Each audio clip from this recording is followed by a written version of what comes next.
Simple as that. So web design is a different field. Web programming is a different field. I know a lot of you come so that we get that one. That's why I don't really spend time on those details. My goal is to show you what, why, and what. How is that be done by yourself? So you know how to do that. Then so that is actually about that for now. Now, the goal of this class is how to operate your store operation and management. And I know as the owner of a store or a manager for a store, the bulk of your job will be about store operations and management. So from the Shopify back end, because Shopify is the platform that connects everything together. So in the course of this class, you will see how everything connects together. You know, Shopify is a hub. It's like a hub that connects everything. That is the best way to describe it. It's your e-commerce hub. So you understand how it connect with eBay, how it connect with Amazon. It's not competing with eBay or competing with Amazon, as most of you are competing with Amazon, Facebook Marketplace, as some of you most do not really understand. Oh, what is somebody asking? What is there? Why must I use Shopify when I can use Amazon? I say they are two different things. So you understand how they connect together in the course of this class. That's actually what I intend to take, and everything you do is going to be from your Shopify login. I believe all of us here are part of our WhatsApp group because it's not easy to send information out. Some of the announcement information, I share them on the WhatsApp group. Later, when the whole things stable, we'll be sharing them on our Facebook group as well. But for me to be sending you personal messages, email or text personally, it takes a lot of time. So I'd rather do it in group. So if there's any of you who have not joined, then you can join our group. And if any of you watching our recording, you want to join the group, you join our Facebook group, because very soon the WhatsApp group will be full. So you can join our Facebook group, then so you're going to find it, or maybe I can put the link when I post this on YouTube, then I'm going to put the link of our Facebook group below this video, so that you can click on it and be seeing part of our post, because that'll be my main form of communication. So without wasting our time, let's just go straight to the business of today. Okay, cool. So now the agenda for today is all about how e-commerce store management and operations. So what exactly are you going to manage or operate? That's why I break it down, because everything you do is not about just managing. So how to do them, I just want to touch them briefly. Because one thing I want you to understand, Shopify is a software. So if you know how to use any kind of software, even Facebook is also a software. It's an app and a software. So app and software, they mean the same thing. So if you know how to use one software, and by design, every software are designed to be intuitive, that on your own you'll be able to figure it out. Intuitive design is actually is a practice of software design, so that without anybody really telling you what it means. Just like a child, you don't need to tell a child to know where to suck breast. So that is intuitive. It comes natural. So that is the way softwares are designed in this age. So it will be a counterproductive if I have to be spending my time to explain how to use a software. So you'll be able. So if you spend time with it, you get help. You figure it out. Get that mindset. Get it from me. I promise you. No matter what, you figure it out, and you cannot cause any damage. You cannot break it. So just practice, and you'll be fine. So now, I just want to explain the agenda so that you understand what I'm trying to do, because the purpose of this course is for you to have an understanding. Somebody says it's having difficult to connect. I don't know. Okay, maybe somebody will record. Well, if you have difficult to connect, then you watch the recording later. That's not like I can't stop whatever I'm doing. Okay, so the whole idea is okay. Sorry, it's a software. I just almost lost my thoughts. So it's a software. Shopify is a software. So it's all about how to use the software to access the back end, to manage your website, e-commerce store, and operation. So now what are the things you manage? You manage your products and inventory. Products, if you sell physical things like you sell clothes and all that, they are products and you keep them, you see, you will have to manage the product. Manage like you have to manage the price changes, the quantity changes, the design, the description, so many things that you have to, if you don't keep track of them, everything will not be, if they are not in sync, that may be a problem. Then when you have to confirm order, because there are a lot of things that when somebody send you an order, you have to confirm them. So how to confirm order and why you have to confirm order. That's actually what I want to say. Because for the fact that somebody send you an order, they make a payment, doesn't mean that you should go ahead and be fulfilling the order. So you have to confirm the order to check that this order is not fake, it's not fraud, it's not purchased with a fake with a stolen credit card, so that they don't come and charge you.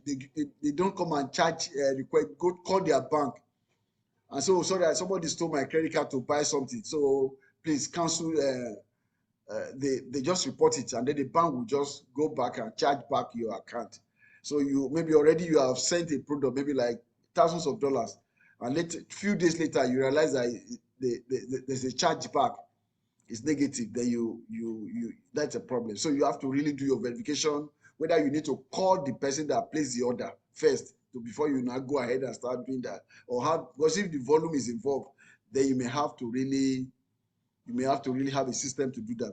But all those things will be taken care of by Shopify. So we have how to fulfill the orders. Those are the things that you'll be doing. Somebody place an order, after you have confirmed an order, then you need to fulfill the orders. So how do you handle this with Shopify on the back end? That's what we're going to talk about. Then you fulfill the order, you send it to the person, and the person, okay, I don't like this dress. Oh, I order for, when I tried it, I thought extra large would be my size, but now I realize that my size is actually large or small, so I don't need this thing. Please, I want to return it. So there's a process again within the Shopify how to refund order. So you have to see that, okay, now you have customers. So that's somebody you have to deal with refund, returns, and all that. You have to return the item, you refund the items. All these are things that you have to deal with, and you have to account for everything using a software. Which software happen to be Shopify? So those are things we're going to go through. Then you'll be doing a lot of a social customer relationship, because you have the information of this customer that are buying from you, and then you can check them on their social media, you can text them, you can do this. So a lot of things that you can do right from your Shopify back end. Then you have to provide them with customer service too.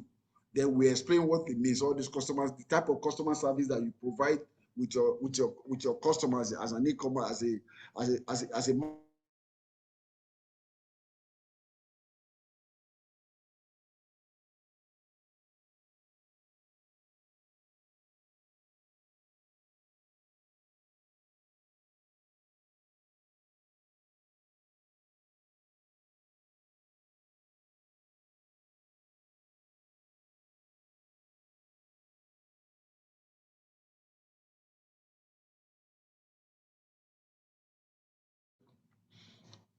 Hello?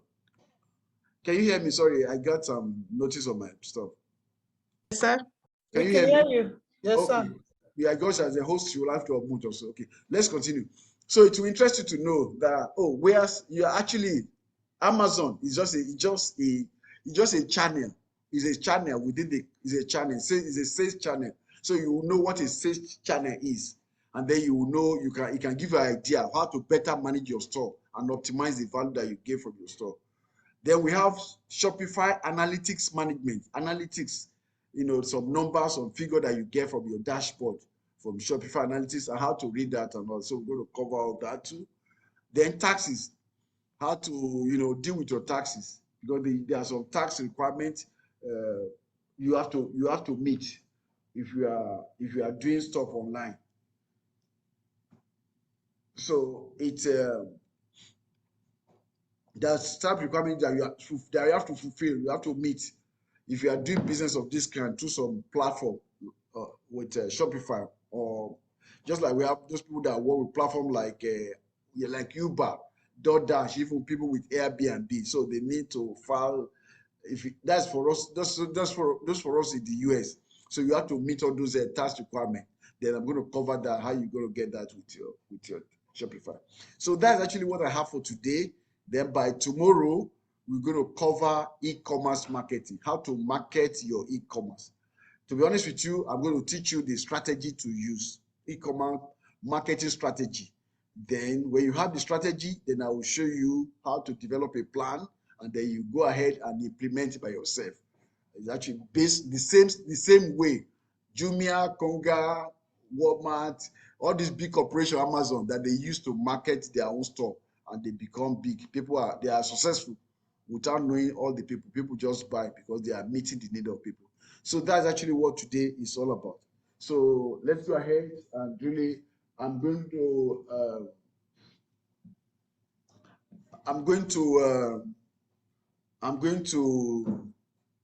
what I'm saying. I'm going to explain the concept. Then after I will open I will open the Shopify back end so that we can see how it works. But what is really important for me, I know, like I said, it's a software. I don't want to show you. We are not kids. Oh, this is what I mean. No. If we understand the concept, the principle, the concept, to use the software become very easy. So that's my approach. So I'm focused now on the concept, teaching the concept, then you understand it, and then if time permits us, then we go to the back end. And many of you will have your own Shopify account for your test and eventually becoming your business. So we move. So now, when we say managing product and inventory, you see, I use this image, to illustrate my point. You see, this is not an online business anyway, but you see that this is a store. This lady is selling something, and she's arranging things, looking at the product and all that thing. Then she carry her maybe the iPad and maybe punching the number, doing the inventory. That is exactly what is doing physically now. That is exactly what you'll be doing, virtually through the back end of your Shopify. So they are not physical product, but they are virtual product. You see the picture of your product. You'll be arranging them on a daily basis. This one, that one, that. You see all the part. That is all you'll be doing. That is actually that is what managing product and inventory is. Oh, I have 20 of this one, and then the way they are buying, I need to call the supplier so that I can get more. So all those numbers, that is actually what will be running in your head. Then how much is the price? And when you go, let me go and compare with the price on Amazon or somewhere else. We check with the competitors. So all those things let me modify my price. Let me see how it resonates. That's actually what I mean. So now, what are the product basic? You have to know how to upload the product into your website. That is not web design. It's not rocket science. So you know how to, the product, what's a product? You put the image, you put the title, the name of the product, you put the description, you put the price, you put the inventory level, and then you put the weight of the product if required. You put all the weight, and that's actually, so all the details related to the product, you put it there. Because what you are selling, what you are presenting is the information about that product. So the more information you provide, the better.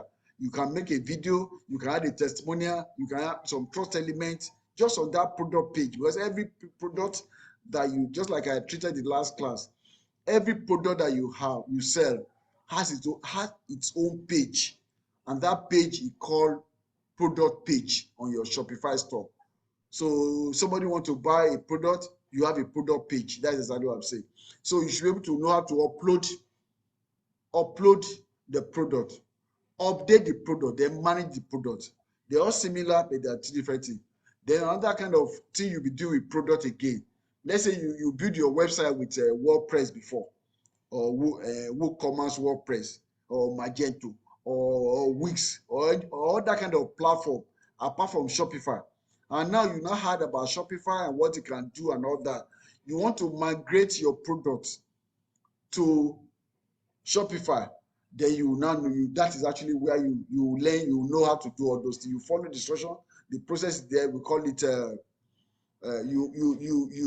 upload it, all the file. Let's say imagine you have about maybe you have 1,000 products, 1,000 products already with all description written out. So you cannot just do them one by one again. And you don't want to tie yourself to WooCommerce or Magento or something else. And so what do we do? There is a feature there, even on Magento, that will allow you to export your files. All of them, you export them like a single file. You click the export, then you now come and import into your Shopify website. So export and import, export and import. So that way, that process can take place under less than 5 minutes, or even under, let me know, it's under 5 minutes. So that process can take place, that all the 1,000 products that you have on your WordPress or WooCommerce website store, then you can move them to Shopify quickly, because that is the way it works. So you know that, so just be aware of that. Just give that information. Then for inventory, you can transfer. Inventory means where your product, physical product lies are. So you have a store, online store. You may also have a physical store, and you may also have a warehouse. You may also have a you may also have a distribution center. So these are all the realities around you. Now, let's say you have a store somewhere in Dallas, you have another one in Houston, you have one about 5-10 stores, 10 locations, and then you have different warehouse. Okay, I think with the basic plan, who's calling me now? I can't pick this call. So with the basic plan,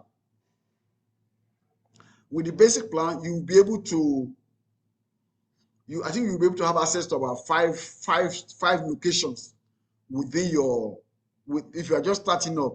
Shopify allows you to have up to 5 locations that you manage with just your $29, $30 a month subscription fee.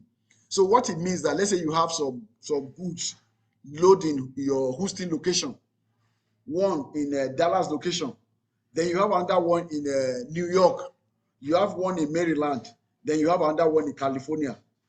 And customers are calling, they are moving from everywhere. So when somebody places order, you can choose to fulfill the order from your if the person is closer to California, you can say, okay, let the person pick it up in California or fulfill it in California.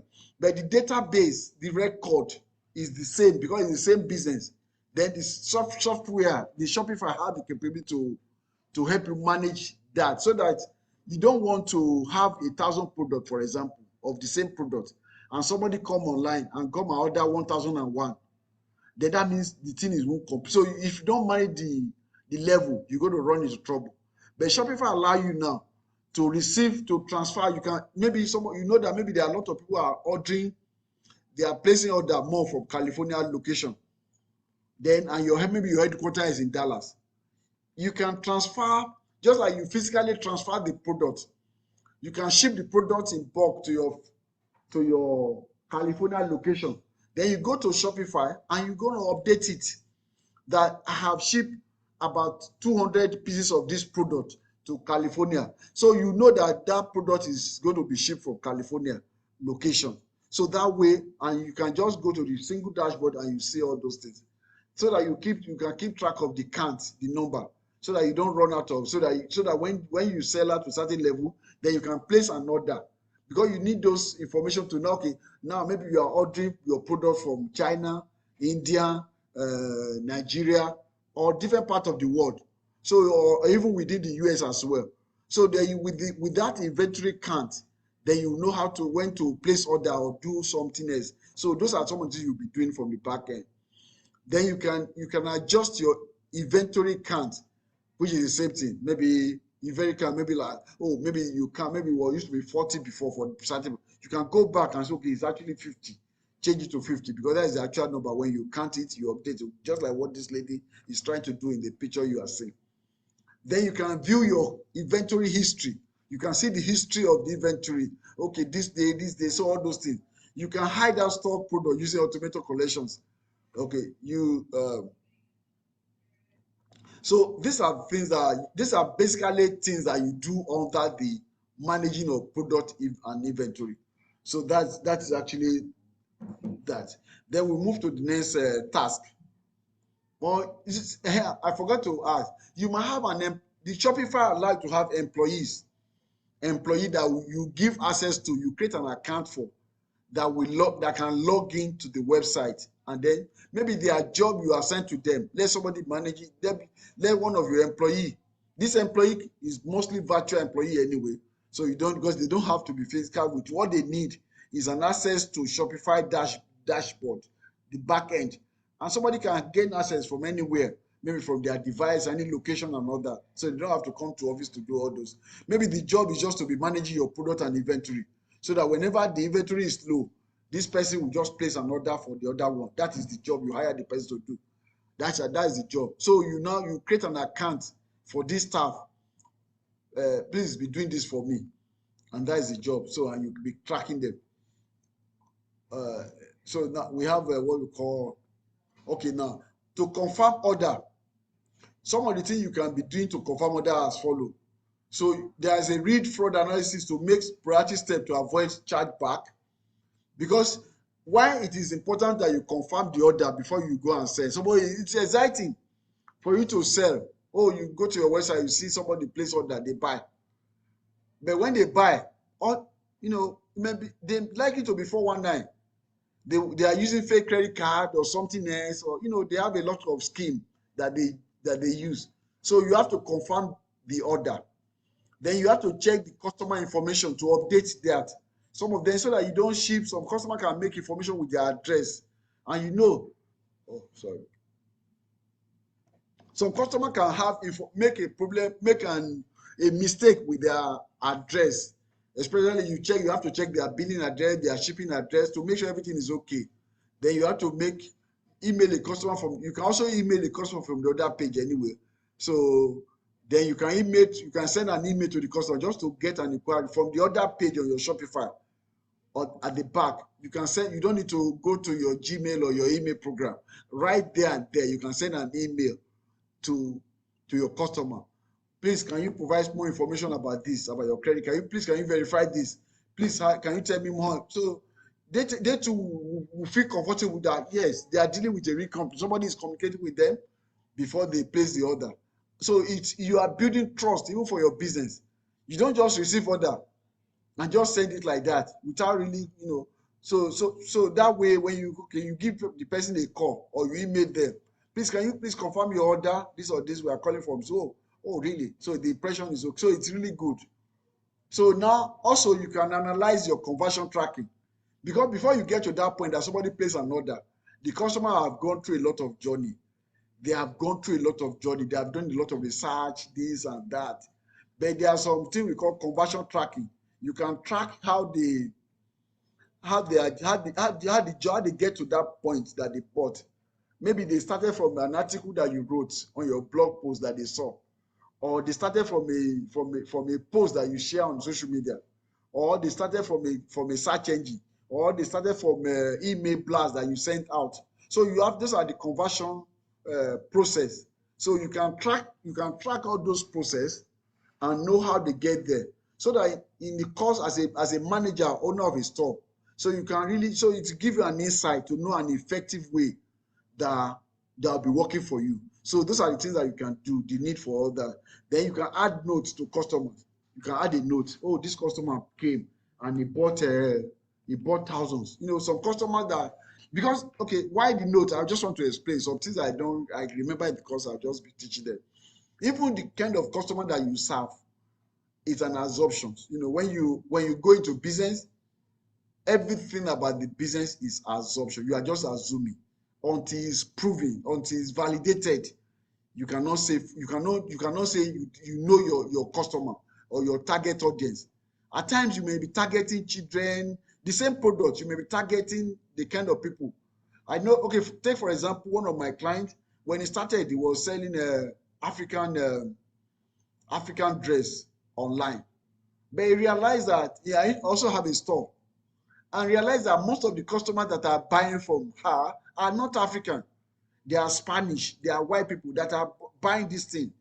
And if your plan before, you can start off like that. Oh, I want to be selling to people, to Africans in diaspora. And you discover when this African, you market to them, they never send you. They will prefer to go and order by themselves because they think that you want to make money out of them because they are ignorant. They will prefer to go and call their family member in Nigeria instead of patronizing you. But you didn't think of that before. But you are just doing your own thing. In the course of the job, in the course of your business, you now realize that even people that are buying from you are Spanish and Caucasians, other tribe, African Americans. So you now wait a minute. Why am I wasting my time with all these people? So all these Africans that they don't buy from me. So you change your plan, you change your business model. Now you now focus on African Americans or Caucasians or Spanish, people that you think ordinarily they will not buy from. So it helps you to validate your customer. That is exactly what I'm trying to say. So you take a note there and you get it. Though I hope I'm not getting out of the course, but I just feel like you need to understand that. Then how to prevent fraud on other. So Shopify has Shopify has a fraud prevention systems. So that is built into the software. It will scan all incoming orders and block those that might be fraudulent. So this includes orders from country with high rates of credit card fraud or those coming from IP addresses in the same country as the seller. Shopify also monitor computer spending habits and flag suspicious patterns in spending behavior. So what I'm trying to say is that Shopify already has all this built in. The technology is already built in, and the technology is so sophisticated that they use artificial intelligence so that you cannot beat that. So when somebody is placing order, they know the country, they know some other thing the person have done, they have the history of the person, and they can easily flag they will easily flag it. Don't accept this order. They will tell you that this is likely fraudulent. Because they are not sure. Something can happen. They will just flag the person, and when you receive the order, you will see the flag. You can call the person if you discover that it's just like Facebook, Google will tell you, this email is likely to be a spam. Is it a spam? Yes or no? If you say it's not a spam, boom, you click it's not spam, then they can treat it as not spam. So the system is already there. I just want to be aware. So these are the things that you have to do when you are doing order confirmation.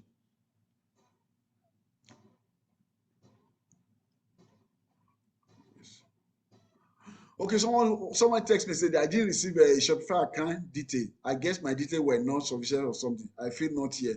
Yes, you haven't, because I have to type them out. The details are there. You're going to receive your details very soon when I finish. I have almost 40 people who have created an account for. So no problem. Then fulfilling orders. What does it mean to fulfill order? After your customer places an order, then you confirm the order. Then you need to prepare and deliver the items in it to them. This process is referred to as order fulfillment. Because they come, they place the order, they buy it, then you have to deliver the service, the product to them. So that product is called order fulfillment. If you set who is that making noise? So where is the moderator now? Can you please mute yourself? Who's that? Please, please note so Hannah, so please delete that person. I'm deleting you right away. You are not going to be part of this. Hannah Shehu, you are just going to be removed from this group. Just talking anyhow. This is a public place.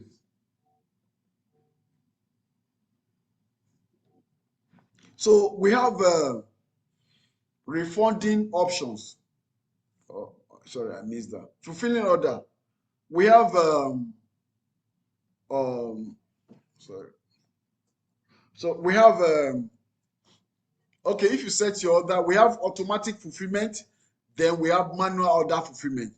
Automatic is that the system will automatically fulfill by itself, because for example, if you are selling a electronic digital download like a gift card or service, then you can, or selling information, then it can be automatically delivered to the person, fulfill automatically with no any effort on your side. But if it's a physical product, then it has to be manually done. But then even within the physical product, you can send some, then you can send, yeah, it has to be manually done. Or if you are working with a shop, maybe you are working with a drop shipper, so you can automatically send the message to the person. Then they'll still have to physically take it and all that. So that's actually about the fulfillment. And it's part of the operations and the management that you'll be doing on a regular basis. It's a continuous thing that you keep doing as the owner of a store. So that's one thing. Then now this come to here. So when somebody say, oh, they are not satisfied with what they bought from you, then you have to refunding orders. You have to refund the order. So in this case, you will in this case you can returns, although you can complete refund from Shopify admin. Merchants often require additional support through apps like Returnly or after ship returns to facilitate returns, including creating return shipping. Okay, I deliberately leave this so that you'll be aware, because there's a lot of app that you need to use in conjunction with Shopify. That's why I mentioned it here. So there's one that I normally use called After Ship. After Ship is an After Ship. What it does is that is an app within the Shopify e-commerce platform. So when you done, it's not a free app. You pay for it, though they have a free version of it anyway. They have a free version of it anyway.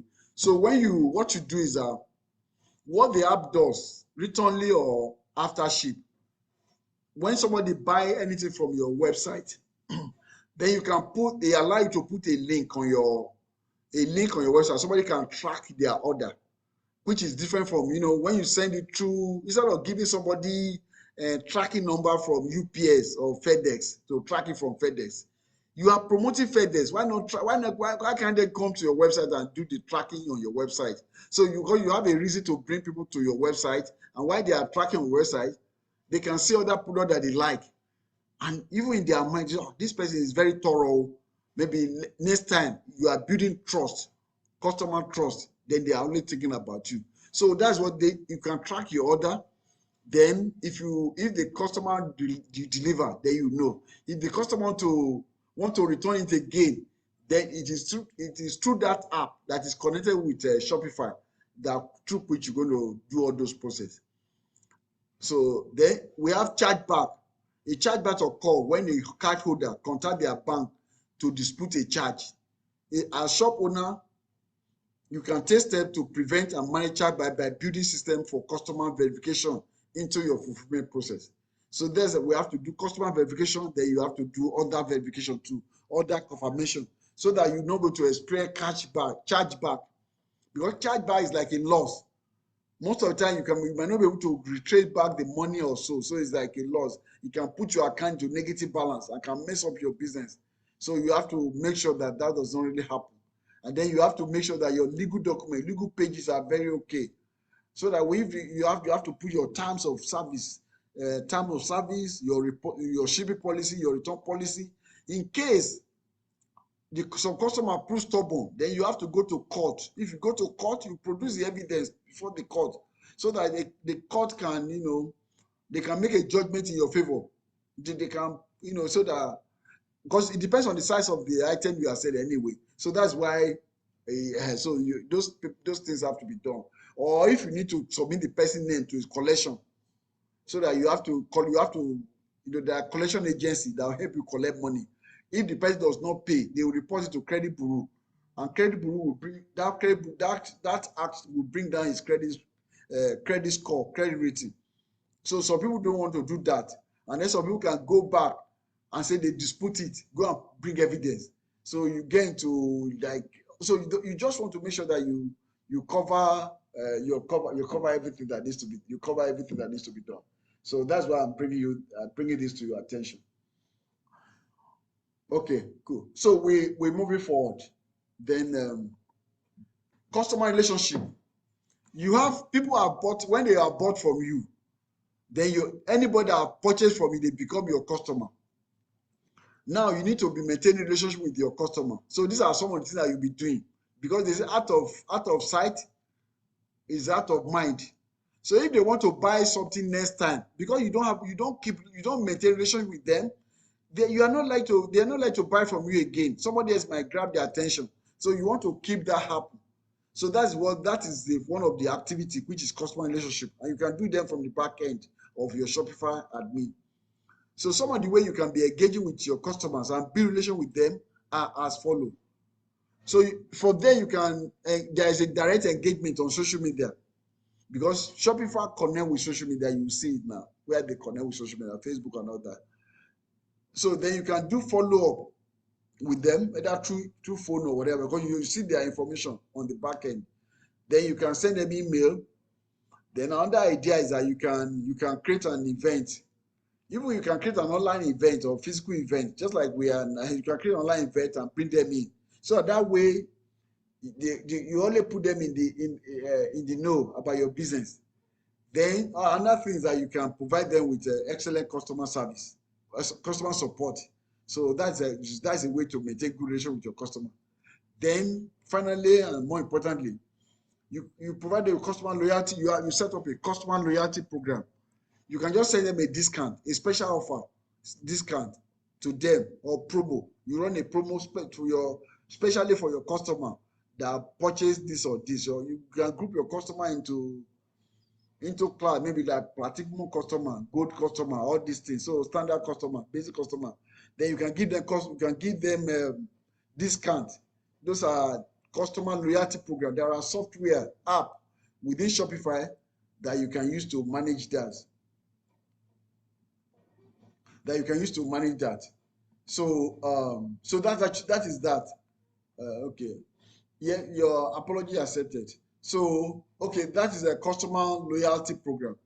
That's how you maintain a customer. All these things you do them from the back end of Shopify. Then also you can have customer service. Some of the way you can provide customer service to your customer is that creating easy to understand site and shipping policy. So you have to have, like I said earlier, you see, let your shipping policy be very clear and easy to understand. Nothing cumbersome. Don't deceive people. I told you earlier on at the beginning of this class that the purpose of every business is to meet a need or solve a problem. You are not to force any. You are not to. You are. It's not. You are not to force your. He said. You are not to force. Your job is not to force your product on somebody. If you make a product, that means if you have to force your product on somebody, that means you do not know your customer before you start you design you produce the product in the first place. But if you are producing a product of any kind, physical, whatever, for a particular set of audience, it is expected that you will have done your research to know this person so well, and this is what they need, and then you produce your product to meet their need, not your own need. It is the need of your customer, and doing it that way, and the customer, they know what they need. So somebody that is hungry, you don't need to remind the person that is hungry. He knows I'm hungry, I need to eat, and your job is to provide food. So that is also, there's no point to deceive somebody, to even coerce the person to make them buy, or be too sassy or be too forcing it on people. No. If you design and the person doesn't have money, then it doesn't fall within your category of your customer, because not everybody will be your customer. So what I'm trying to say is that these are the way if you define those boundaries, it is become easy for you to do your customer very well, because people that you are meeting their need, they'll be so happy. Thank you. That's what they will say. Thank you. So that's actually the whole. So you don't force it on. If they don't need it, go and find something to do with your time and your knowledge that you have. So people don't need it. That is the fact. Then you have to providing live chat for customer support. That is a way you can do customer service. So you have live chat on your website. People want to talk to you, at any time. They're happy. For example, in this course now, some people at the middle of the night, they don't even know the time. For people from Nigeria, when I'm already sleeping, they are sending me WhatsApp messages. They want me to answer, and most of the time I answer them. So, and they are happy. So that is customer service. For the fact they are not paying me, they are my customers. So I still have to provide the service to make them happy, that they get value for their time and money. So you have to build an extensive and searchable FAQ or knowledge base on your store. So what is FAQ? When people are asking frequently questions, they ask you, be compiling them together. Oh, do you have a do you ship to do you sell outside the country? That's maybe 3 people ask you that question. You already packed, you note it down. That is your FAQ. Do you please can you do they bought clothes from you? Sorry, do you wash? Can you wash my clothes for me? Do you know where I can get somebody to wash my clothes? Okay, yes, we do washing, or we can refer to somebody that can do washing. Put it on. It has become your FAQ. You'll be noting those questions. Uh-huh. Can you my the clothes that I bought from you? I need to teach. Do you do alteration? I need to remove the size. Okay, you put it down. We don't do alteration. We do alteration. You said so that is part of the customer service. You'll be collecting those information, put it on your FAQ base or FAQ page or knowledge base. So when they go there, they already read it by themselves. They don't need to waste time and start calling you. But because you don't provide FAQ page or a knowledge base page, that's why people are calling you. And if you don't respond, you are losing customer and it's harming your business. So that is the essence of this thing. That is and what does it mean? You are not doing your job well. Because if you do your job well, you're not going to lose customer or make your customer unhappy for no just reason. So you have to commit to quick responses and proactive email communications. So you have to respond to your customer quickly. Don't take time. Somebody send you a message now. Maybe 2 weeks later, that's when you go and respond. They move on. This one is not even serious. I send you an email. You are just returning back my email 2 weeks later. What excuse do you want to do? Are you giving that makes sense to me? But when you respond back, at least we think, okay, now you have some automated system, even if you are not available. Oh, thank you for contacting us for this question. Usually we respond back within 24 hours or within 2 hours. Maybe you already have your live agent there. So already you have put the person mind at rest. He will be waiting for you that within the next 24 hours, you go to 6 hours later, because of the different time zone, you wake up, you have your support staff agent or yourself, you respond. You know that today I have some people that have to some email, I have to respond quickly. You point that. So that is customer service. That's going to be the job you'll be doing. And all these things will be done on the Shopify back end. Now, yes, I come to the sales channel management. I told you there are 3 major sales channels within Shopify. And mind you, this thing changes because there are always a change to technology changes. We have the social media sales channel. We have the marketplace sales channel. Then we have the Shopify channel itself.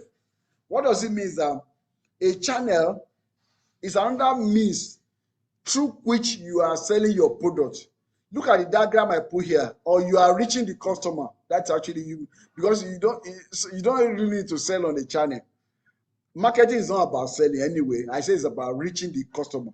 Sales is the selling part. Is the final part of marketing is when you sell, because the major goal of marketing is to reach your customers, the consumer, the people that you intend to target, and then they are aware that you exist.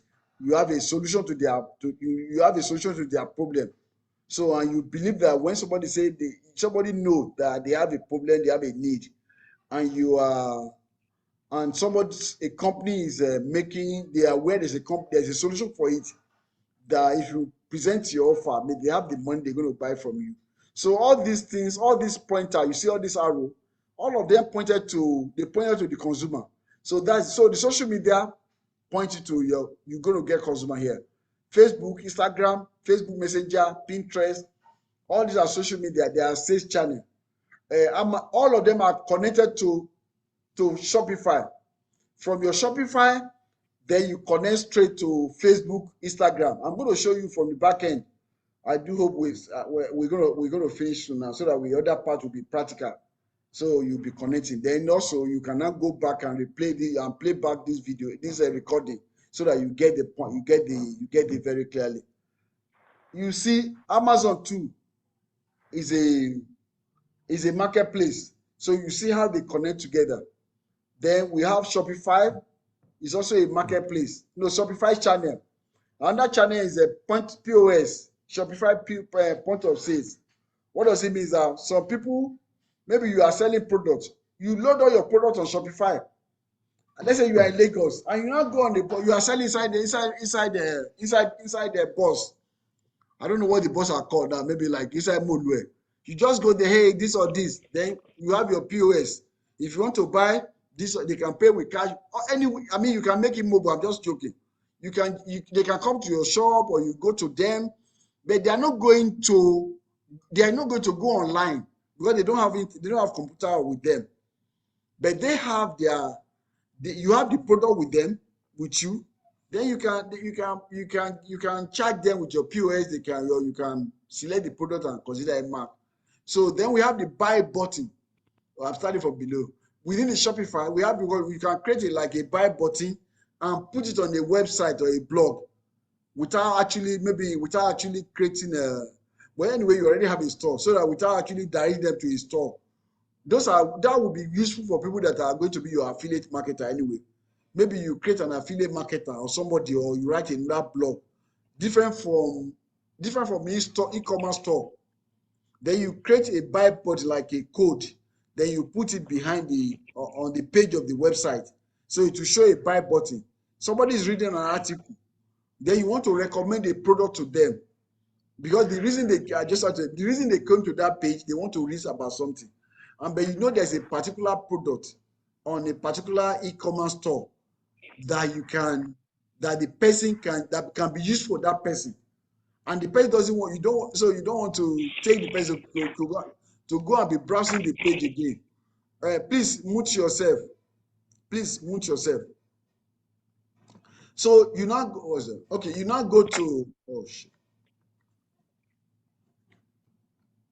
Okay, so the buy button is what I'm explaining. So you put the thing on a page. A web designer can do that, or you can do it yourself from WordPress or whatever, any side of site. Just generate the code, put it there, and somebody can click on that link, and then they'll be able to make the purchase. That is the buy button, means a channel. Then we have the Google Shopping. Google Shopping, you connect Shopify to Google Shopping. Google Shopping, when you go to google.com, you will see a page, you see a tab, you see search, you see image, you see shopping, you see tools, different things. So people that are looking to buy things, they click on shopping, then you can actually connect that. So you don't need to go to Google Shopping and start creating another store already or start developing. You don't have to do that. That's what it means. That's why they call it channels, your sales channel. You don't need to do that. You already connected to them. Then marketplace like Amazon, eBay, you don't need to go and create another store on Amazon. The store you have on Shopify, you just need to connect it with Amazon. Automatically, it will create another store. It will update the product for you on Amazon. So when you buy on Amazon, it will also update your database. If you make any sales, your inventory, if you make any sales right on Amazon. So you see it as a you see it as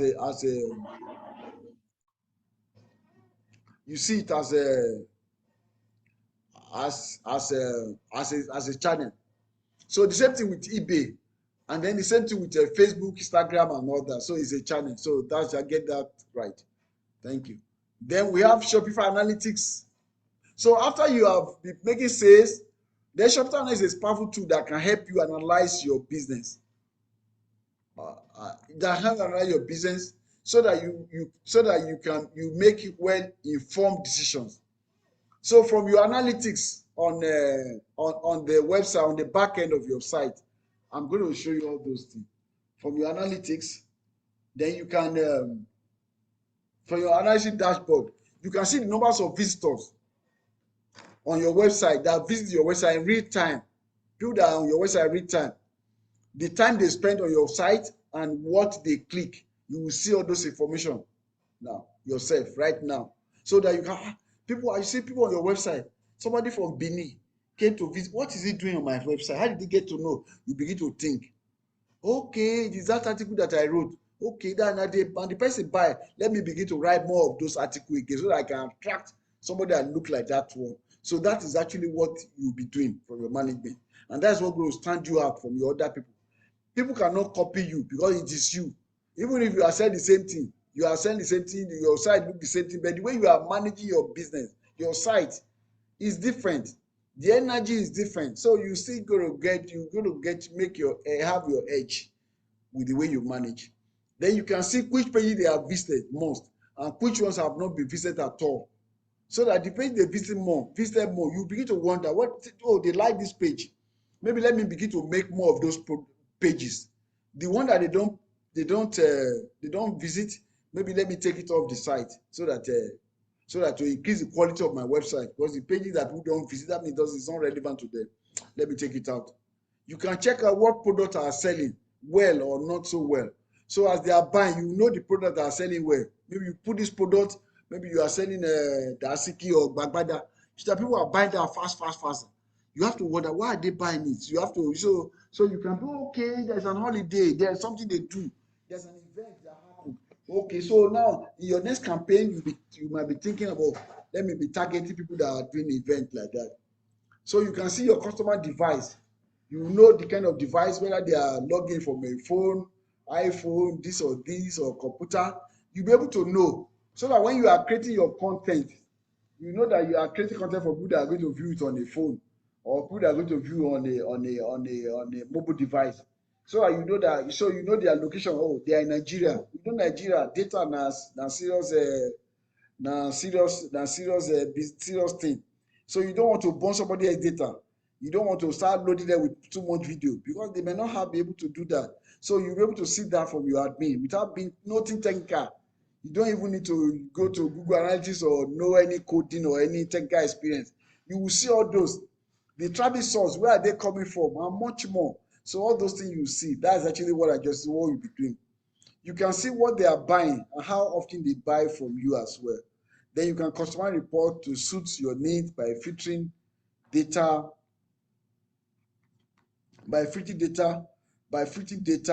according to various parameters such as date, store name, and all that. So you can actually see what is actually going on based on that.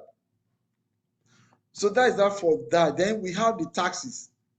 So Shopify also help you take care of your taxes.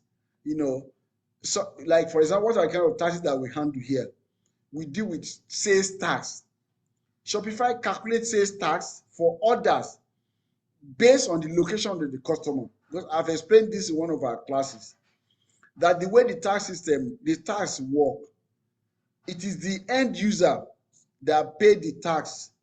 The consumer, the business, you are not supposed to pay tax. But if let's say you are a retailer, you buy from wholesaler. If you give the wholesaler a sales tax permit, he will not collect tax from you.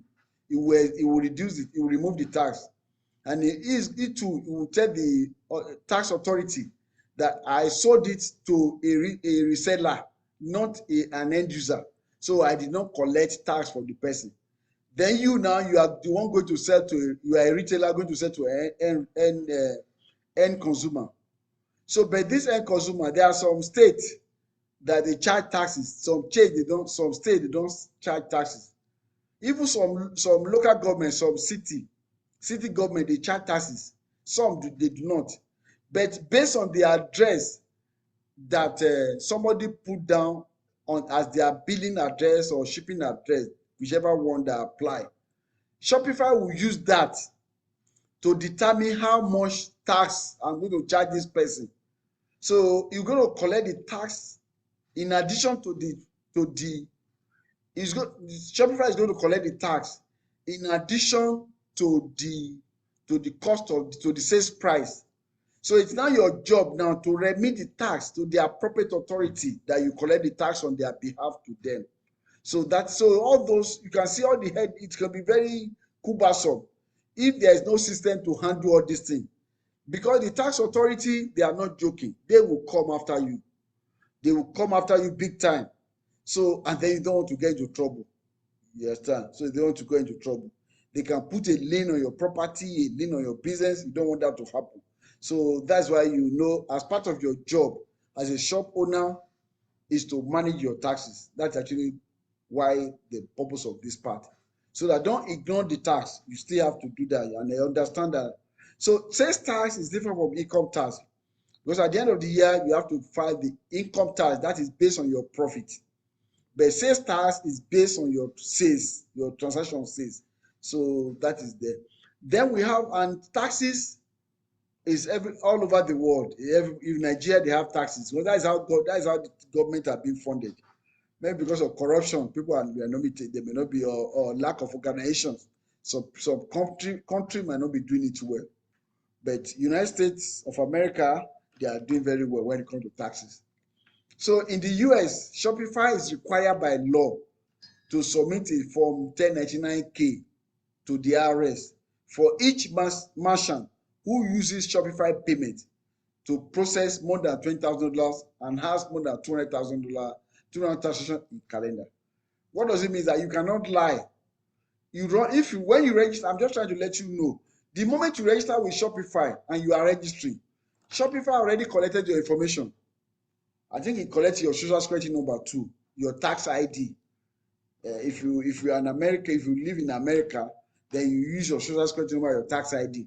But if you are operating in the US and you are not an American citizen or a green card holder or somebody that is entitled to have a social security number, then you apply for a tax ID, which we call the ITIN. I said in one of the class in the discussion that I can also help you to apply for ITIN, tax ID number. So wherever you are in the world, if you know that you want to be doing business in the United States, especially with Shopify, and then you know that you're going to make over $20,000, process over $20,000. How much $20,000? Maybe like less than $2,000 a month that you are selling. So $2,000 a month, you sell that. So at the end of the year, it's going to be $24,000. So the IRS is going to report you to the IRS. And then that means that's why, and if you know you want to be doing business, that's why sometimes if IRS Shopify might not approve you if you don't have a tax ID, because they are required by law to have a tax ID, so that way they meet their reporting requirements. So you can see now.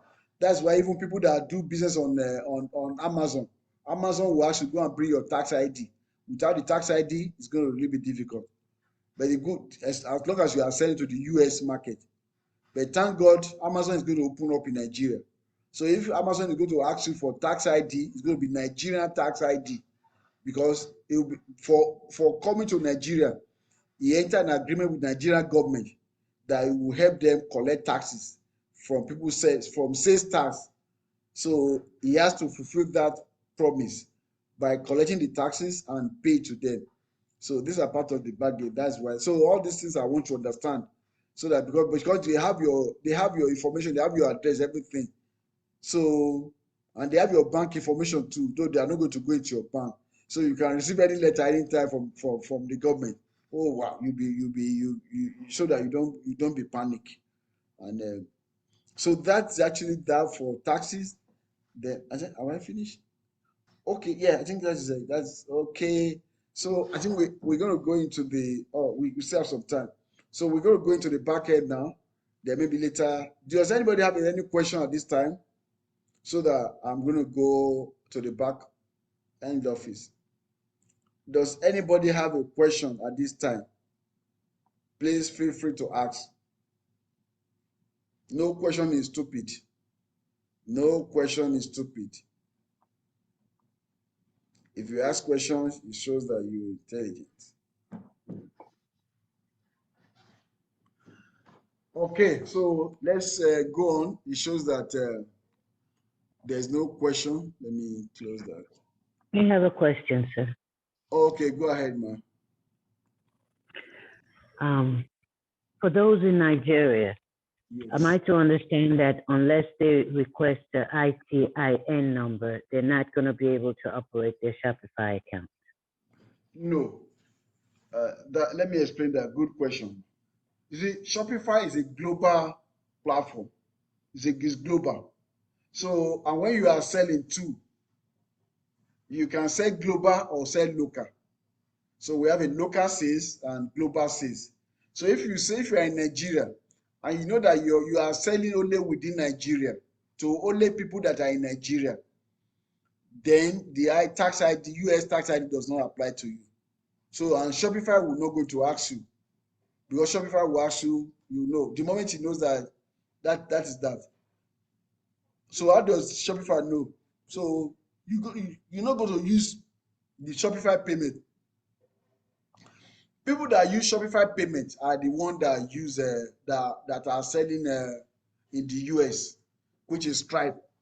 Those are the one that will ask for social security number, your this and that.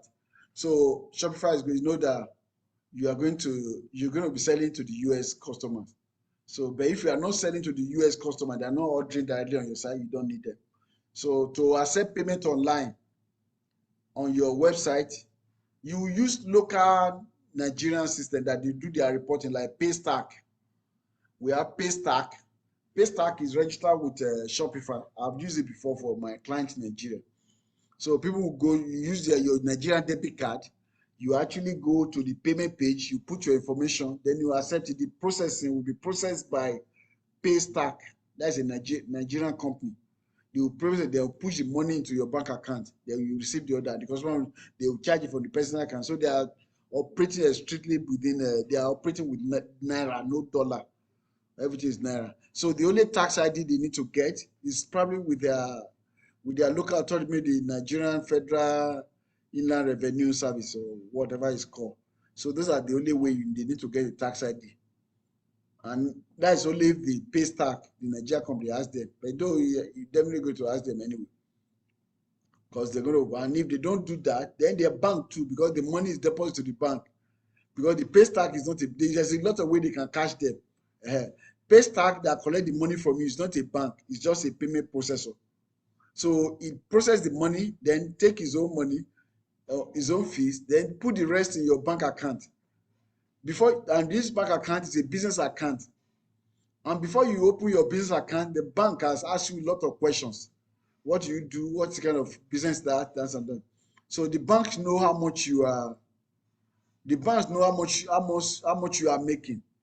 And if there's a CBN regulation that if you sell, if you make, if so amount of money come to your account, they should report it.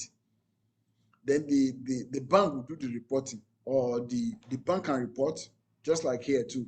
And also the Paystack, another payment company too, they can do the reporting for you. So and now when you get the report, they will mail you some paperwork to let you know what they have reported for you.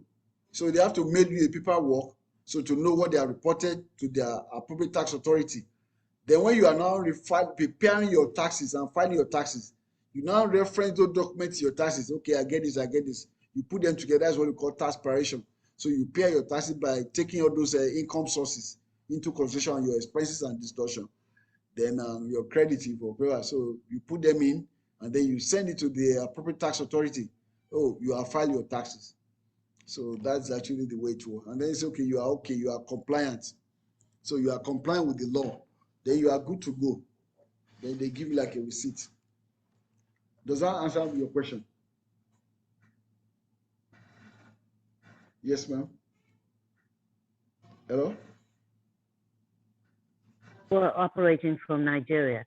The exchange rate fluctuates. For Shopify, $30 up, $29 a month. Is there a standard exchange rate for Shopify, or does the payment fluctuate according to what the market is carrying at that point? No, I think when it comes to those transactions, it's going to be based on CBN rate. Thank you, sir. Yeah, because that actually is a CBN that regulate that, and they want to do it. They cannot do the black market rate. It's going to be CBN rate, and that's why it's most. That's why it's a CBN rate, and then, but that's why some people they abuse the system. They abuse it. It's like a loophole. Now in the black market, maybe dollar is going for about $700 per dollar. Maybe on CBN, maybe CBN is about $450 or whatever. So almost $250 difference. So some people might go and use their dollar card and buy things. So they know that way they are harming the economy. That's why the CBN and Nigeria Bank don't allow you to use your credit card online. They don't allow you to use your Nigerian credit card online. Though is online, they limit it. At times say $100, even $25. You have to write a letter to them. You have to get a permission before they can just allow you to even spend your card online. So because of those regulations from the CBN. But what a smart person would do is to open a US bank account.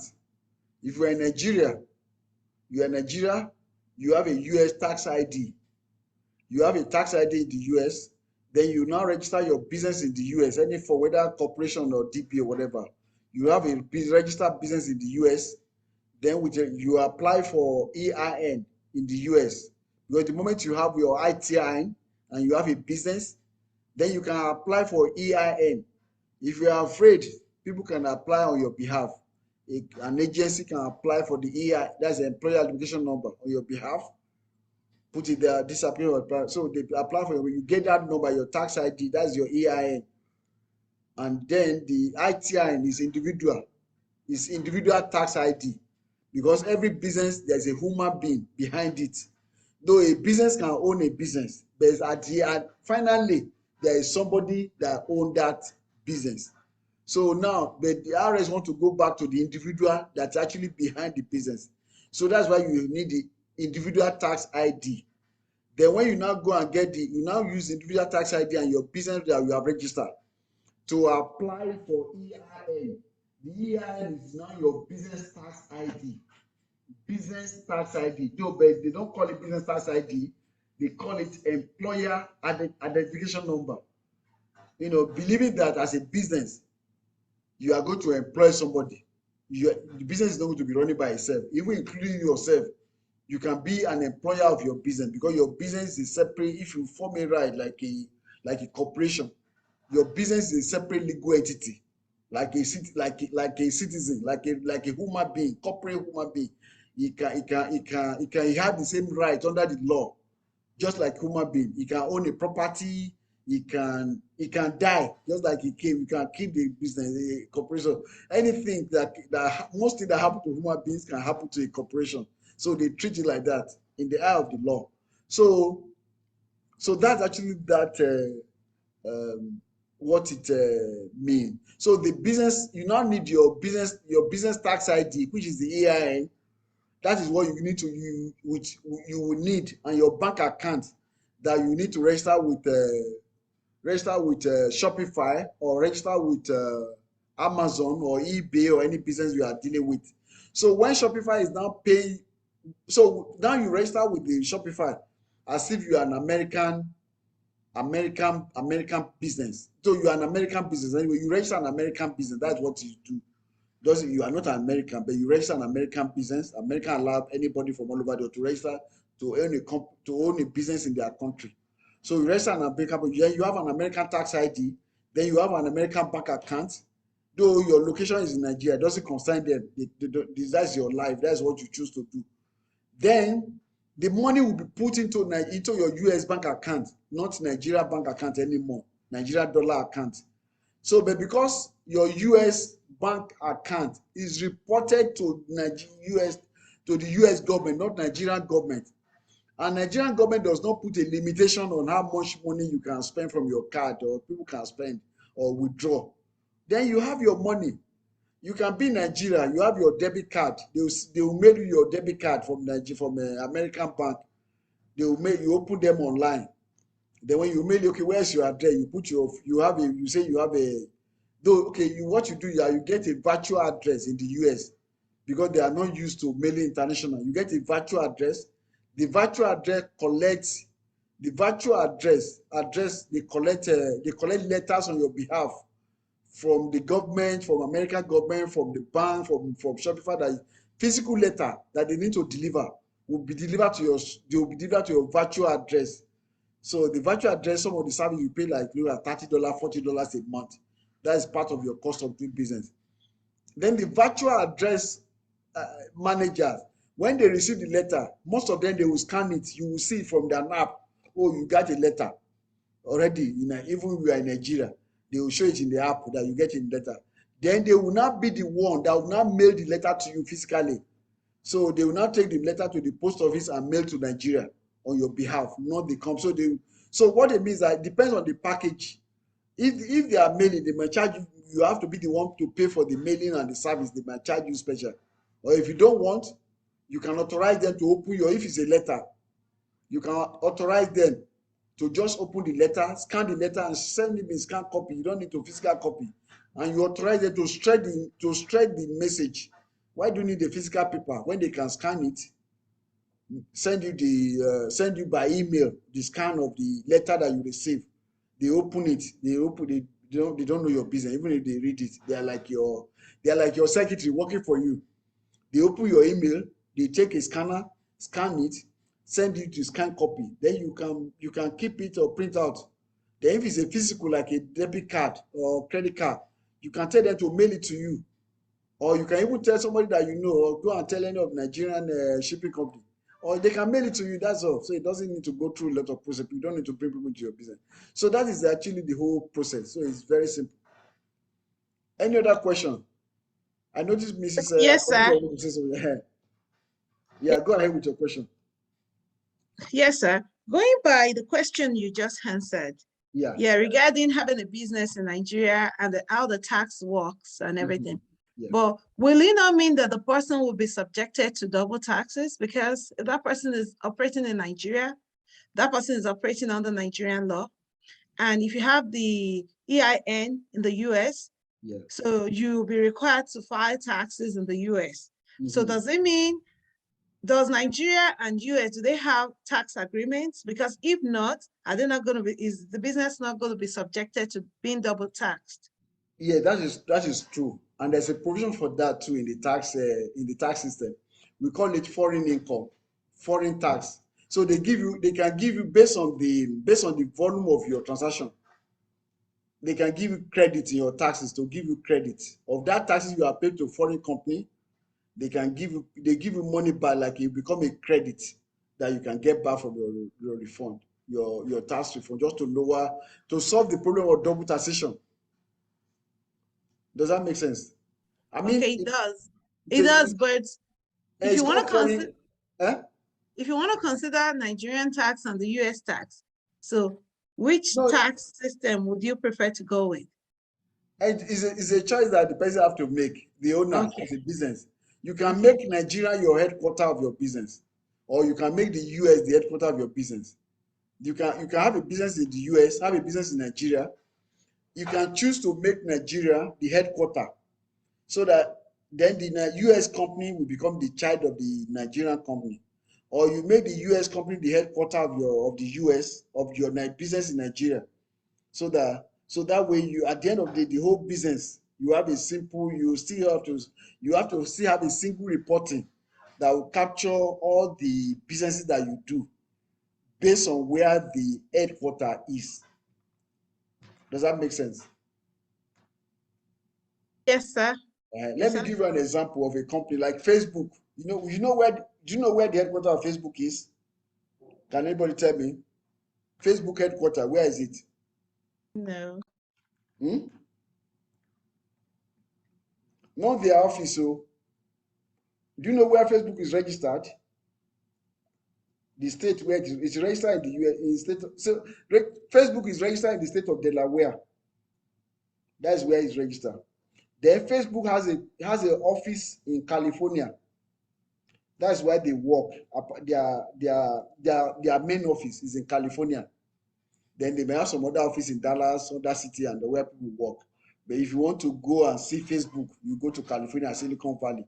That's where you see Facebook. They are really sure. Now they are international. They now have their international. That's like their national headquarters. They now have their international headquarters in Dublin, Ireland. That's why they have it. They also have a management headquarters in Kevin Island. All these things they did there because of taxes, so that they can avoid paying taxes. So it all depends on the way you structure your business, and the way Facebook structure their business, it favors them. So when you talk about taxes, all this, it's a tax, it's an art. Some people that know it, they know how to play the game. So Let me see. Do we still have time? Let me tell you a story about Facebook.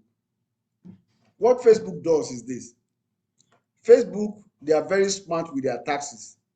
So they know that with the how much money they are making, if they were to be paying taxes, it will be running to billions that will be they will pay to IRS because the business tax rate is so high. So, and they feel that money we can do away with it, we can avoid it. And as a matter of fact, the American laws in most countries allow you to avoid paying taxes. You can avoid paying taxes, but you don't evade tax. Tax avoidance is different from tax evasion. Tax evasion is illegal. Tax avoidance is legal. But you must not abuse tax avoidance. So what that means that let me give you an example. You have a business as you are doing this. You are doing e-commerce business now, for example. You operate an e-commerce business, and you know that this e-commerce business you are making $1 million from your e-commerce business every year. And then when you look at how much you're going to pay, maybe almost 37% or almost 30 something percent rate, you are going to pay almost like $300,000 to government in taxes. So say, wait a minute, this is too much now. You can set up a corporation like a non-profit, a private foundation. You can set up a private foundation. That's what the rich people, they have a private foundation now. Bill and Melinda Foundation, all those money they are spending is from all the money they spend, like Bill Gates and wife or Melinda Foundation, is a private foundation. All the money they are spending for all those things they are doing around the world, they got is money from their company they are using. So now what they do is that you make $1 million, they can donate $300,000 to their foundation. Then their taxable income now becomes $700,000 instead of becoming $1 million. So from that $700,000, they have expenses that they make. They're going to take their expenses off this. There are some deductions. There are some credits that they can claim. There are other things that they can factor into this. At the end of the day, their taxable income can go down as more as becoming $250,000. So $250,000. So that $250,000 is what you're going to pay taxes on. So the $300,000 that you put to your private foundation, you are using it to do things. Maybe you are used to build business or build relationship or something else. That's the way you avoid taxes. If you do them legally, then you avoid paying taxes or minimize paying taxes, or you can even bring your tax to zero. So now the story of Facebook. Facebook knew that it's going to be paying a lot of money in taxes. So what they did is that they now went and opened an international office in Dublin, Ireland. So from their international office, what they now do is that all the algorithm, all the coding that they make to make Facebook what is Facebook, they call it their intangible asset. Intangible asset is still a property. They now transfer the rights, the ownership of those assets to their international headquarters in Dublin. So Dublin tax rate is 50% as against America at 30-something% tax rate. So they're going to pay at a lesser tax rate over there. So when they transfer the ownership of those things, they now write a check for themselves again. They now be charging the American company royalty for using the code that they develop they believe that the international headquarters own the intellectual property, which is a digital asset. They now grant rights use, like a license, to the American company, the license to use them. They now charge them 90% of what they make from it as royalty. They now move 90% to Dublin, to Ireland. So they only leave 10% of their income in the US. So from that 10%, that's what they are going to account, because the 90% is an expense. What they used to pay for royalty is an expense, 100% expenses, because they pay to Ireland government, to their company in Ireland. So they are left with 10%. From the 10% that they are left with, that is when they now claim credit. because they hire employee in the US, there are some credit that government give to them and incentive and rebate. They were able to bring down their taxes low. Now they did not stop there, because the money too, when it get to Dublin, is a very big money. If they are to pay taxes on the income they make, that is going to be a very big money again, that they are still going to pay on that 90% they are going to pay on that 90% to Ireland. So what they do again, they now go to another country which have zero tax. They don't collect tax on income tax. Just like in the state of Texas. State of Texas does not charge people income tax. If you make $1 million in Texas, they won't charge you any income tax. But if you make $1 million in California, California will take almost $200,000 from you, from income tax alone at a state level, almost like $150,000. I'm not sure, but that's the kind of how much you're going to pay. So that 150 you pay, apart from the federal income tax that you pay income tax at the federal level, then you pay at the state level, then you can also pay at the city level. So by changing your location alone, you can save a lot of money from taxes. So what Facebook, knowing that, they now go to Kevin Island. Kevin Island is zero tax. You don't pay taxes in Kevin Island, zero tax. So they set up a company in Kevin Island. They call the company their management company. That management company is the one that manage the headquarters in Dublin. So they now pay the headquarters again. The headquarters now pay the management company like 90% of how much they remit to Dublin again, back to Kevin Island. So their money now rests in Kevin Island Bank. That's where the money, Facebook money is. So Kevin Island is happy because their bank has money, to run their economy. People can come and loan the money to do business, to develop that's how the Kevin Island make money, because they can come and rent, you can come and borrow money from the bank, because they have access to money, which is resting there. But it's not going to, so that is actually the way it works. I use that as an example. As a business, you can come up with any strategy that will get you the best of everything based on what you are looking for. If you want to save money in taxes, then you can come up with your best strategy. If you want to attract investor in your business, then you can come up with the best strategy that will make your company be more attractive to investors. Because there are some countries that you register a company that investor will not want to, they don't want to deal with you. Let's say you register business in Nigeria. Nobody wants to invest in business in Nigeria because they know the government is corrupt. I'm sorry to say, I don't know who is listening to this now. I'm a Nigerian as well, and I'm a proud Nigerian. But what does it mean? That somebody can go to the CAC and change the name of director. Maybe you sign a contract with somebody now, you give somebody money. You invest in somebody's business in Nigeria. You sign an agreement, you give them money. After you giving them the money, next day, maybe after they collected the money, they sign an agreement. You sign an agreement with a company. It's a legal agreement, not with individual, with a company. And they are the representative of the company. The group, they now come again. They can come again and make they can have a meeting. They just go to CAC, corporate affairs, and remove the name of the directors and put somebody else there. You cannot even, maybe like small people. So by that problem happen, you not go, okay, you want to sue the company.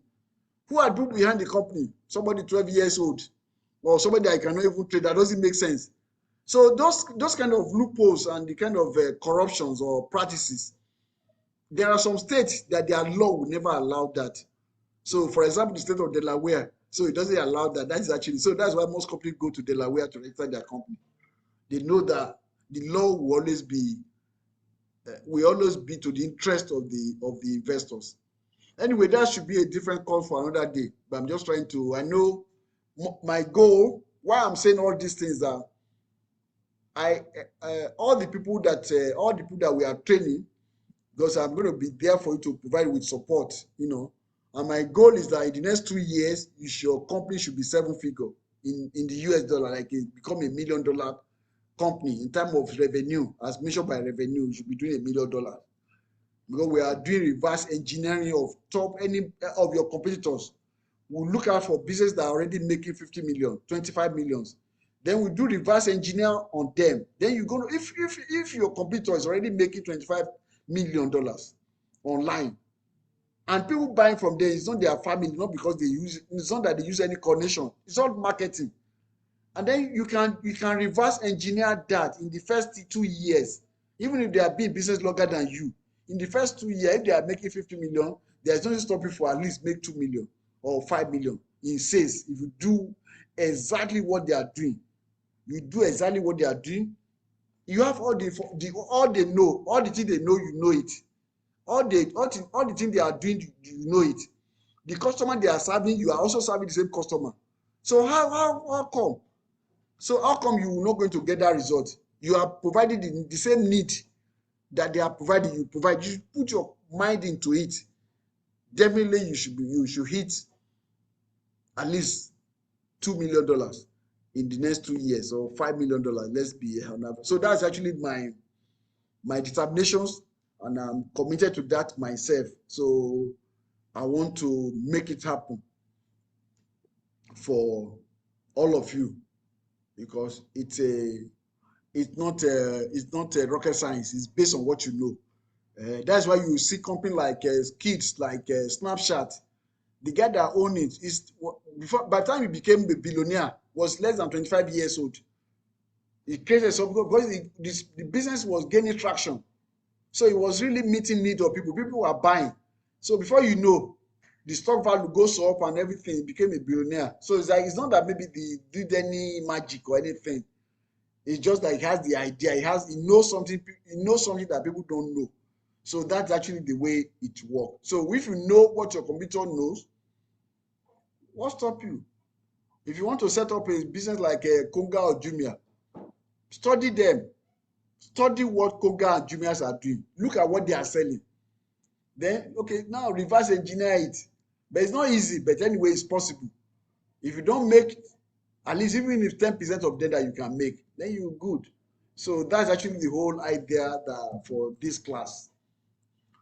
So any other question before I go into the back end for issues? So that all we are saying is not about theory alone. Okay, so even if you have something to say, I'm not entertaining again. So let me go to the back end. I'm very transparent so that I'm not hiding anything from you. If you want to do, so let me use one of the stores. These are my back end. You see, this is where I add stuff. Where you see that I create account for you, that's where I add store. You don't have this asset. Is it a development store? Is it a managed store? I'm just trying to show you so that I be transparent. You know the way I work. It's not that maybe you, because you are a merchant. If you want to do what I'm doing, fine. It's up to you. So, but I'm just trying to show. So I have development store. They have a managed store. So if I'm building a development store, then I use development stores. Then text app or Teams you create. So if I want to manage a store, if somebody you have an existing Shopify store and you want to transfer them to my business to manage for you, then this is how I go about doing that. So let me see one of our clients. Flow I want to use that for example. Okay, that software coming. Then I don't have to. I want to log into account.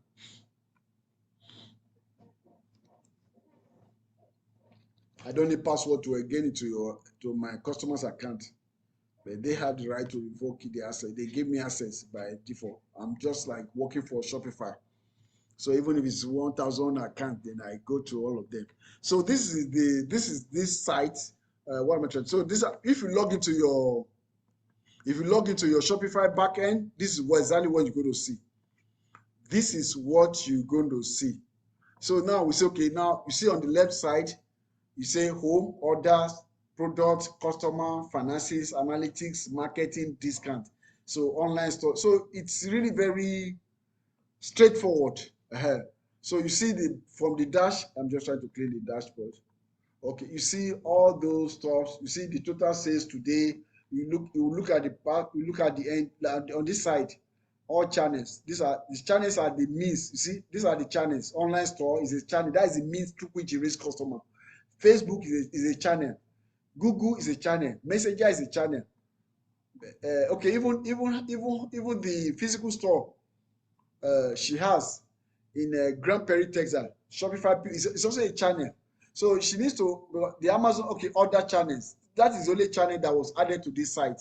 So now, if she wants to add Amazon, you add Amazon. Amazon too will become a channel. So that these are different options that you need to reach your customers. So that when people ask me, what is the difference between Shopify and eBay? Why can't I do Amazon? They are not the same. You cannot connect. Amazon will not allow you to connect with Shopify. So Amazon is just a channel, and people go to and that's actually the whole essence. That would be a different course anyway. So now today you can say, okay, these are the sales today. You can run down.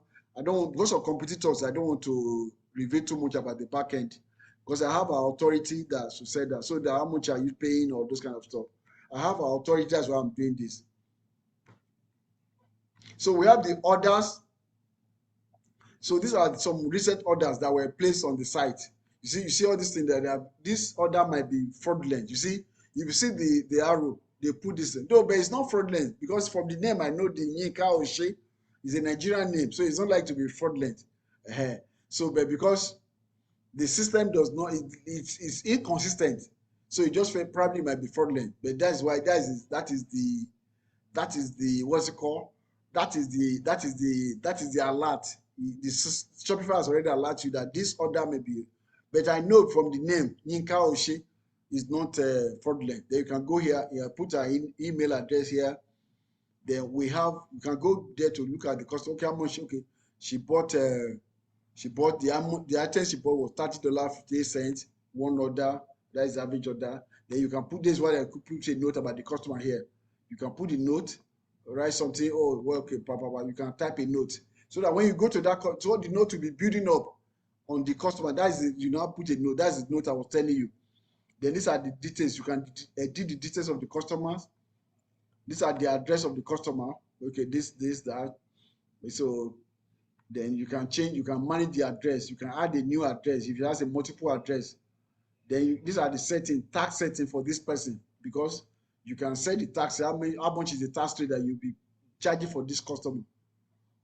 Then marketing status. The service will email not subscribe. So email status, email not subscribe, SMS not subscribe. So you may want to subscribe the customer to your email list and the SMS list, but it's not subscribed yet. So that if you subscribe to email and SMS list, then you'll be able to send email to the customer or text message right from Shopify. Then you can tag the customer, tag like, oh, maybe Nigeria. You can say Nigeria, something that you keep to organize information about that customers on Shopify. Shopify allows you to have unlimited customers. Unlimited. You can have 1 million customers. They won't charge you more than $29 a month. You can have unlimited products. So, but if your customers are so many, how do you remember them? You can tag them. Maybe Nigeria, this one, African American, this one, what is it called again? Spanish. So different tags, something to remember. So as you put a tag now, then you can go there. Say, okay, hey, I want to see people that are from that tag. You can click on the tag. You now arrange it for just like hashtag. You can see all the people that are based on the tag that you use. Maybe they are Spanish or Niger or best or ID customer. People that are good customer. You can say good customer.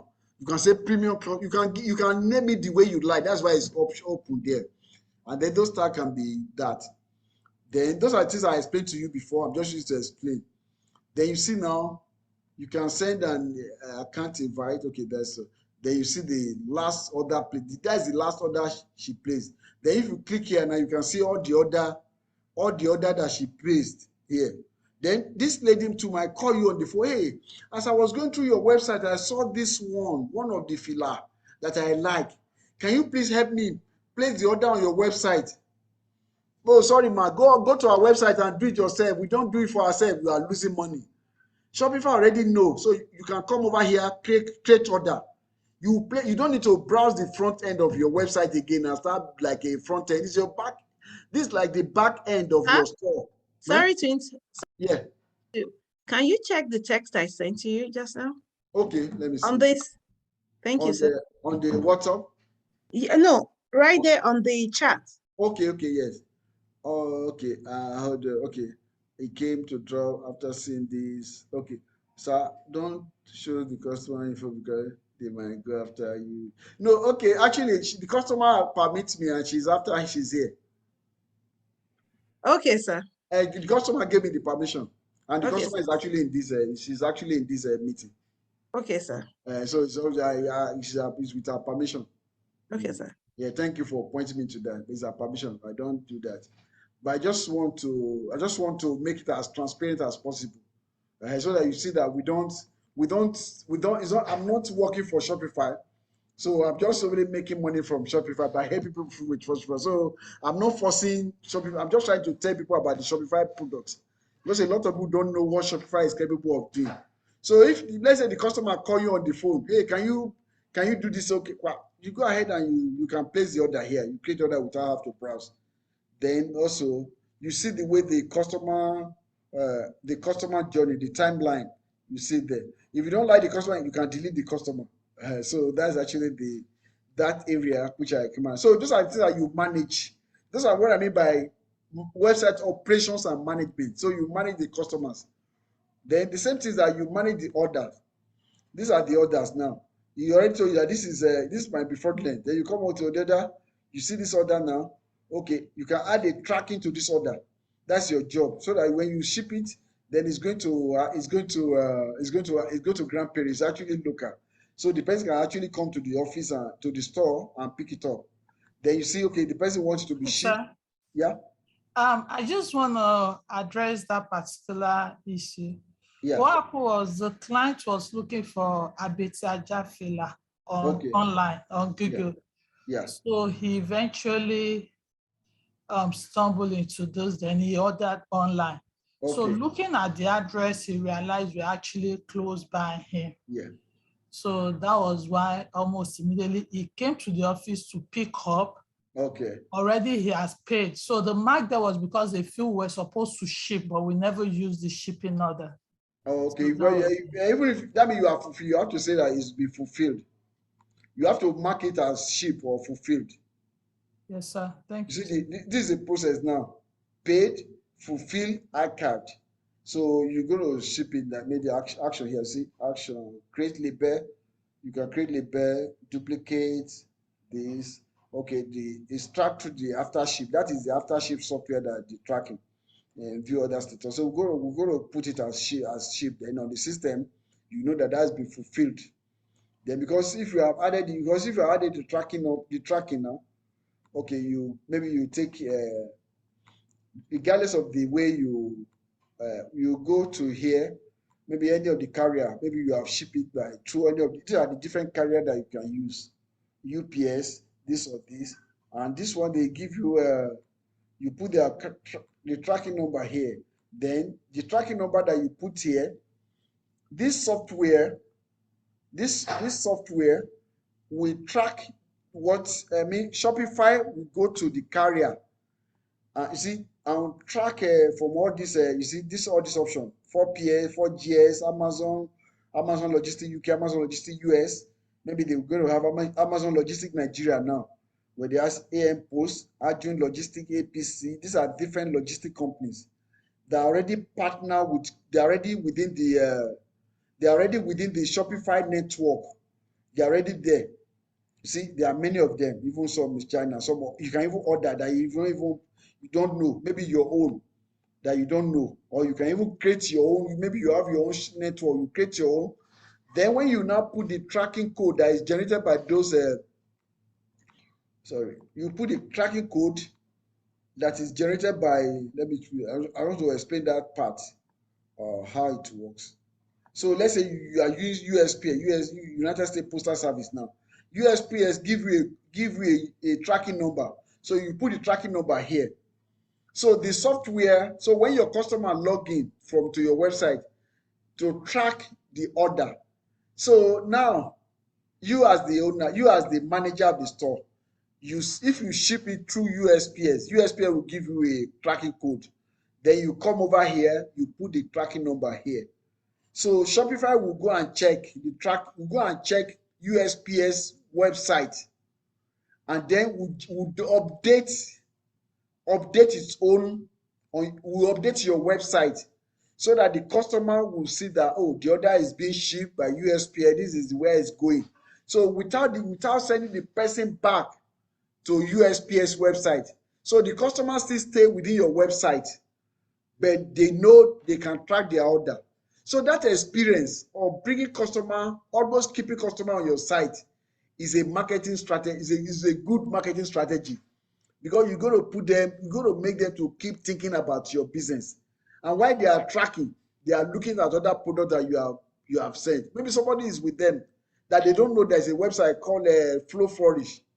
That may be how they go to know, or they can ask somebody. So that's actually a good marketing thing, because I say marketing is how you make people get to know about yourself and keep people thinking about it. So that's how the tracking works. Then the person paid, then we fulfill that. That's actually okay. Well, anyway, so I mean, you can edit the order. Okay, so see the option now where you can refund it. I don't want to click so that it doesn't cost anything. So you can refund the order. Okay. Okay, so okay, you print. So he fulfilled. No, okay, print. You come by print packing slip. It's already connected. You can do the drop down through this 3 here, 3 dot here.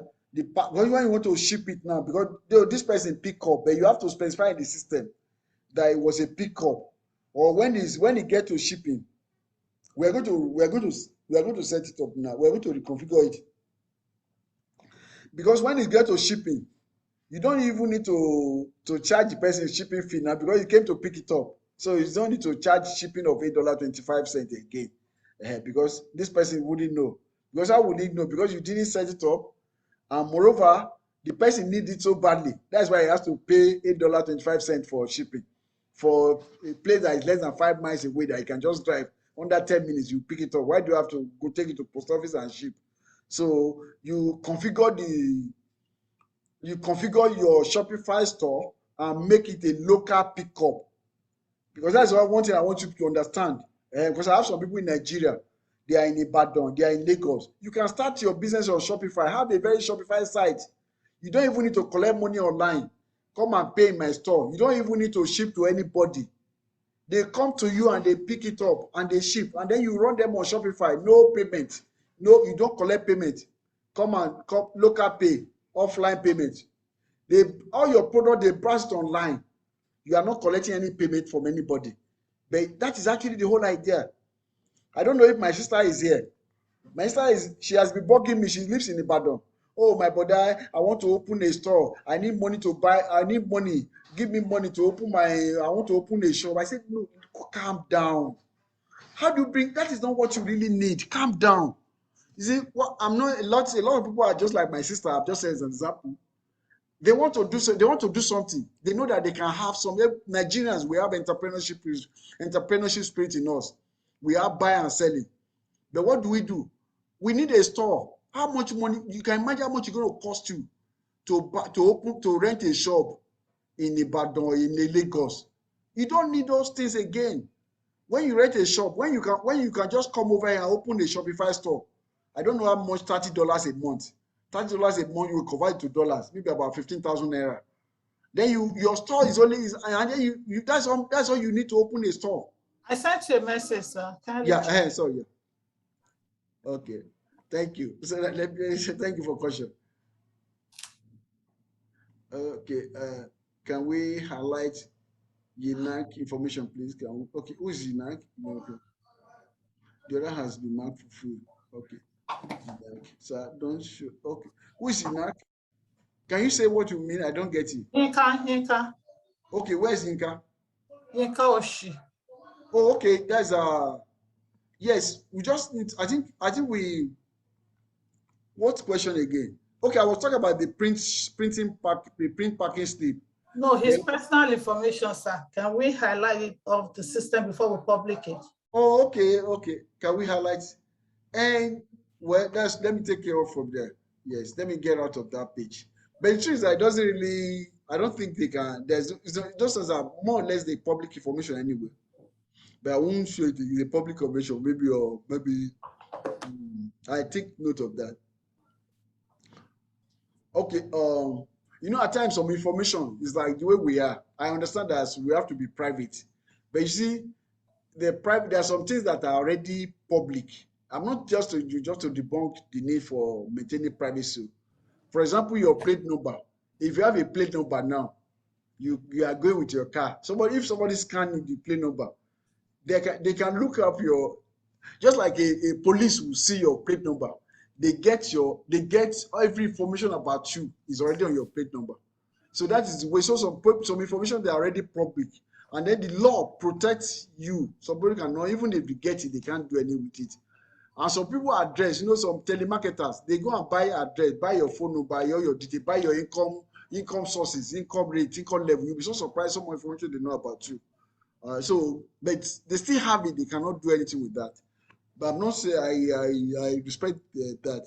So anyway, that's actually so what I'm trying to say earlier on, using that my sister as a case study, as an example, many people that in this call or is going to listen to this video later may be in that position. So all you need to do is to have your Shopify store. Set up a Shopify store. It's always available 24/7. Somebody can be at the middle of the night, and all you need to do, just be promoting your products. You can even get product that you can even sell product that you don't have. That is where dropshipping come in. You can sell products that you don't have. Then you list them on your website. List them as many products that people are looking out for. On your own, put the price. You can even do arbitrage. You can see product that is selling on Konga or Jumia. Go put that same product, put on your website. You know where you can get it cheaper. Put them on your website. When you put them on your website, you are not faking, you are not scamming anybody. Then you begin to promote your website on social media, writing blogs about your website, like writing text messaging, SEO, content article, just like the example we show now. Somebody find your website, they see your website, the production well arranged, things that they were looking for. Wow, I like this website. They don't know that you are just one struggling guy, person that just tries to survive. They set up the website, look professional, and they will place order. Come and your neighbor, they come and pick it up because they are not paying. They place order, you call them, okay, let me come and give it to you. Is it Gary? You can say, like, for example, somebody selling Gary. You could want to sell Gary, all this food stuff online, and you don't have money. You don't need that. You just need storage where you store them. Create a website. Let them go and place order on your website. Then you package it. You can call Okada or delivery guy. They go and deliver to the person. They will pay you. So when you have money, you can open a bank account. They can pay online, or they can pay at your location, or they can pick it up. So the options are endless that you can configure Shopify to do that for you. You can just be selling only within Ibadan alone, and you are online. Somebody can say, by the time people see though, or people pay attention, that's actually the whole idea. And you can take that with a business plan that you wrote now. Maybe you sell like 2 things. You need more money. You need some money to buy more. People are buying. You have built what we call a proof of concept. The idea it's called proof of concept. You have gotten this thing and it's working. And now you have your Shopify store, you run it for like 3 months, you are already making sales, and you have your one-page business plan. You take that business plan with your website that is organized and all the things that you are selling, go to any bank in Nigeria, say you need money, that you want to open a bank account and you need some money, give them like 500,000 naira. They will give it to you because they know that you know what you are doing. You are going to be a good customer for them. You strike a deal with them. You strike a deal. That's how you change your life. And then you can hire more people as well just by doing that.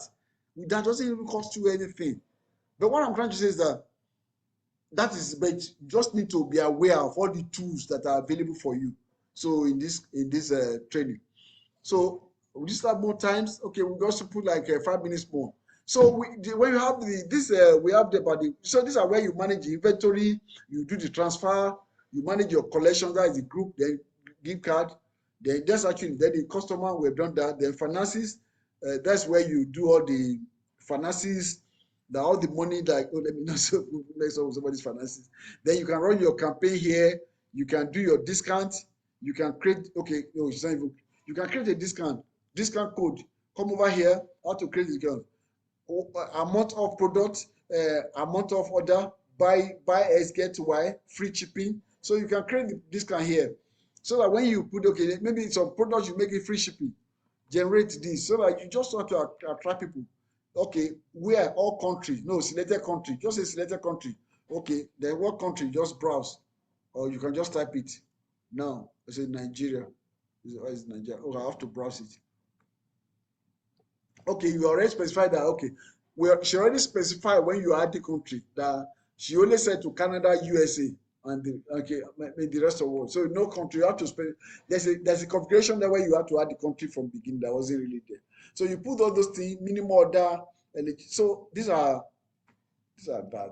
Then I think that is actually what it's all about. So does anybody have a question? It's about exactly 12 o'clock here in Dallas, Texas. I just have a contribution, sir. Okay, thank you. That I'm a testimony to what Professor Ibikunle is teaching us. And I just want to encourage an average person in the class. It might look like a mirage, like it's difficult. I've worked in this journey with him for like almost 5 years now. And one thing that really worked for me was the fact that I remain focused on what I want. And I tag myself so much and so along with him. And there's never any time I call on him that he never answers. And that's why I've been able to come this far with him. Sincerely, it might look like, oh, how do we do all this and all that? At first, I was looking at it like I was watching a doctor performing surgery to a pregnant woman.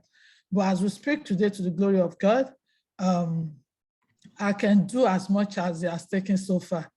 And that has been due to the journey, my commitment to the journey with him. And it's been a very wonderful process. So as you can see, Flow Flourish Couture has come to stand all in the name of our God. And thank you, Mr. Francis Ibikunle. Thank you for being a very good customer. So that's our website. That's a good one. Yeah. Huh? I said that's a good one. Yeah, that's our website. Good Enough is one of the websites that we created too. So we support her and then we create this website. So where you are selling, you see this type of website now, you want to buy things, African women attire, African men's attire, jewelry, blog, track order. She manages everything now. She does everything. Like sometimes it's good that we change it, she changes it, whatever she likes. After the initial design, she have done so she manages and many times she has changed the name to whatever that she likes. So the flexibility is there because it's Facebook, I think it's Shopify. We started with NKC product, we started to change the name, different product doesn't affect the website. So that's actually the whole idea. And yeah. I have a question, sir. Yes, ma'am. Can you be in the US and have I know Shopify is in Canada. Mm-hmm. So like if you want to have a different company in Canada or something like that, what I'm actually thinking is that you can be in US and fulfill in Canada, right? To fulfill, to serve people in Canada? Yes, sir. You see, Shopify headquarters is only in Canada. Okay. The headquarters, those guys that developed the Shopify app, they are based in Canada. Okay. I know that the Shopify serve everywhere in the world. Okay. And you can sell to anywhere in the world. And you can do drop shipping? Shipping from Canada? From anywhere. You can do something from anywhere in the world. Okay. As a matter of fact, people that want to make money from drop shipping, there are four, we call it the big four, where you make money online on drop shipping. Those big four, they are the big four countries that has money. And this country is USA, mm-hmm. Canada, UK, and Australia. Those are the big four. So we just focus on them. And the system is designed to favor them. So we have something like called e-packet. E-packet is a kind of is an agreement they have within themselves.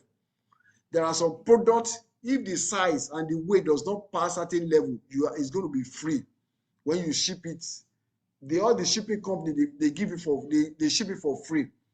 So when you go online, you want to look for product, or you are trying to see, you may look for product that qualify for e-packet that serve in all these big 4 countries. Then you design your product and you sit down, you see where the work is. It's just the research, the market research. That's where the work is. You do the research well, you do your industry research, you do your consumer research, you do your competitor research. And the competition research is the simplest one, because is the how do I put it? Is the sweet one, the ice in the cake. Because if when any business that has a competition, it shows that the business is good. So that if whatever the competition is doing, you can see what the competition is doing, they are doing so well. Then what you do is that, okay, let me reverse engineer whatever the competition is doing. Let me do the same thing. So you can see, before you know it, boom, you're already going to be there. So so that's what I'm saying. But then you don't need to struggle. It's everything is stage by stage. A business is like, I like to tell people, it takes time before most of us get it. A business is like a butterfly. Yes, when it started with egg, then later it now grow to become a larva, then it become a pupa. I don't know if I'm correct, but I'm still good with my biology. Then it now go to become an insect that flies. So it doesn't fly the first day that you gave back to you, conceive the idea. It was still like a seed, it was still in the seed stage, like a small stage. So maybe your business at the larva stage is still crawling. So you are not going to compare yourself. Your computer is already flying. So you need to understand that is where most people miss it. So when you are competing with a computer, you are competing as if both of you are flying at the same level. No, you are a larva. Then it's already an insect flying. So you are not a small version. And some people, they come. That's why some people, they don't have time. They see an idea, they steal it, they run. You don't know. Look at Opie told you now that she's been working with me for the past 5 years. So it's not that maybe, and I've been working on this thing now. I've been working on the internet since I've been developing websites since 97. That's when I started developing websites. I've known about internet since 94 when I was at the University of Lagos. So it's not a day journey. Even in Amazon, there are some things that happen in Amazon. They've laid the foundation 10 years ago. So when some people, when they join you, you bring some people come and join you, they're working with you because they have seen what you are doing. They want to quickly go and do the same and start making that money. It doesn't, by the time they get frustrated, they realize it doesn't work that way. Because you are not a small version of a big company. You are just a startup. You need to grow up first. We have a startup, we have a grown-up. So a startup does not compete. It has to know how to compete with the grown-up. That is a trick. I just put it there for you as Jara, so that you don't get confused about, you want to reverse engineer your competitors. It get level. It get level. So that is absolute truth. It get level. So that way, so you get level. That's why I'm here for you as your coach. You be the player, just like a soccer game. We have players, we have coach. So I had some experience, and not only experience, and education. Yeah, go ahead. My observation, because about Canada, is that if you want your goods to be viewed in Canada, does your website have to be .ca, or do you have to have 2 websites? No, one website. Because sometimes if you Google some things in Canada, it only takes you to the .ca kind of. Oh, yes. Or if you want to access Amazon, you have to go to amazon.ca or something in Canada. Yes. And the reason why is just the way, so it depends on the owner of the business and the web developer, people that set up the website. And some of them, they want to use to track things and other requirements. It's just for administrative purpose. It's not for marketing or selling purpose. It's for administrative purpose, technology administration purpose. That's actually why they will take you to Canada or so. Yeah, but why don't people in Canada sometimes can't build some things on Amazon.com. They can only view from Amazon.ca. And they restrict, is a restriction. You can restrict who can visit your website now. It's a restriction that the owner, they set on their website. So they can only pay with Canadian dollars there. And, yes. yeah. So if you resist, like if I set up a website now, I can set it up that anybody that outside Texas will not going to be access my website. You can restrict it by domain, by their IP. You can restrict who visits your website. Even some pages, they will be restricted. You know, like some US government site now, you can, or bank site, you go. I remember when your husband traveled to Nigeria, you'll be able to do some things on the site. Those are for security reasons. Yeah. Because if you open your house like that, they will just be hacking you like play. They will bring your system down. So does it mean you have to? Does it mean you have to register a company in Canada as well? Because I know that some of my friends, if I tell them, oh, go and build this on Amazon and this, oh, we can access Amazon.com. All they can get is Amazon.ca. So that's what I'm thinking. Yes. Do you have to register a company in Canada or something? Do you have to have a web? No, you can use a virtual VPN. Okay. Virtual VPN. You type like there's a website called I think I don't use the hidemyass.com. So it's going to deceive them. Oh, it's not that work. There are virtual VPN, like another site that you go through, so that you can book. For example, there are people that are in Nigeria, and they want to be browsing some website in the US, so that when anybody is accessing your website, like we have a Shopify analytics now, you can know where people are browsing, but people can hide where they are calling from, just like you can hide your phone. So you call people with a private number, you can be anonymous and can still be. So that's the freedom that people have. You don't want people to know that you are browsing their website from Benin or from somewhere. Then you can hide it, and you hide on that website and use to browse that. So they can do that. It's a service. Some people, they identify that people need that, and then the price, some people pay as much as $10 a month to use those VPN. Yes, but those ones, they are done for, I think for, you see, like what am I trying to say? Okay, you remember I told you about sales tax now. Yes, sir. And so if you make a purchase if you buy things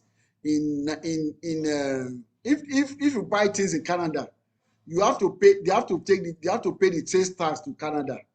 Yeah. Because it is the consumer that the sales tax will be collected by government of the country of Canada.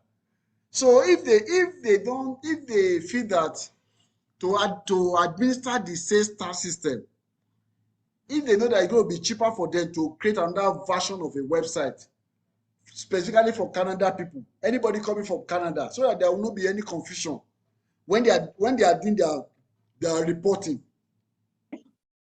You get so it may be for those administrative reasons. That they just I know that Canada and US, between them, they have certain they have certain tax agreements. I know that for sure. I do, but what I'm saying is that even within there are 50 states in the United States. You know, the law that applicable in Texas is not the same thing in California. Yes, sir. It's not the same things even in neighboring Oklahoma or Louisiana. The laws are different. So that is the way it is. So at that level, even within like a state, like I have some clients that even in states, so those even within like a state of the Michigan, for example, in every city, the city too, the laws differ. The sales tax, so it's a lot of things. So that's why the more you know, the better for you. So you'll be able to know how to strategize. And I believe the reason is for administrative reason. It's not a legal matter. It's just for administrative reason. Because they are just little tweaks now.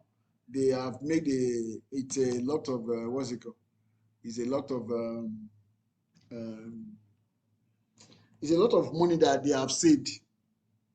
Or if they don't do that, they're going to lose a lot of money. Or even they may face a lawsuit self. So which they don't want to happen. But anyway, it's worth researching, but I don't know what could be responsible. But that's actually what I can come to my mind. Thank you, sir. Yeah. Any other question before we call it a day? Dr. Doi, do you have any question for us? You have to unmute your phone. The man with the beard. Yeah. You can see it's a white beard. It was by junior high school. He grew white beard. Yeah, I don't have any question. Everything is understood. Okay. I'm good. Yeah. We attended the same high school together. We attended University of Lagos Girls together. He's based in Chicago. He's going to be a big time e-commerce entrepreneur. So we're looking forward to your launching your business very soon. Professor of history. Thank you. So that is it by like that. So thank you all for coming. Then tomorrow we're going to talk about how to market your store. Now you know how to manage your store. Now it's fantastic session. Okay, thank you, Timothy. So now you know how to manage your store. You know, okay, how to set up your store. You know how to set up your store. You know how to manage your store. You know how to do that. Then tomorrow we're going to teach you how to market your store. So I think after tomorrow we do that 2 times. Then the last day we're going to show you how to grow your store, how to have access to financing, money to run your business. Then, like I give you a tip now, but how to grow your business, because you don't want to be like in the same spot. You don't want to be a startup. You want to be a grown-up. So how to grow your business to become a grown-up. Then we're going to do that. And then when you finish, we'll be fine.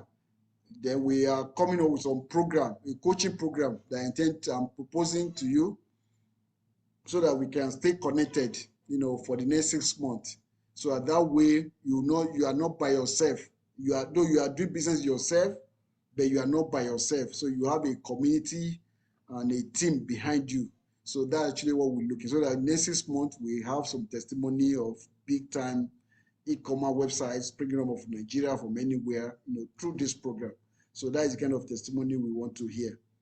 From the beginning, I told you, why am I doing this thing? We're doing this to help people.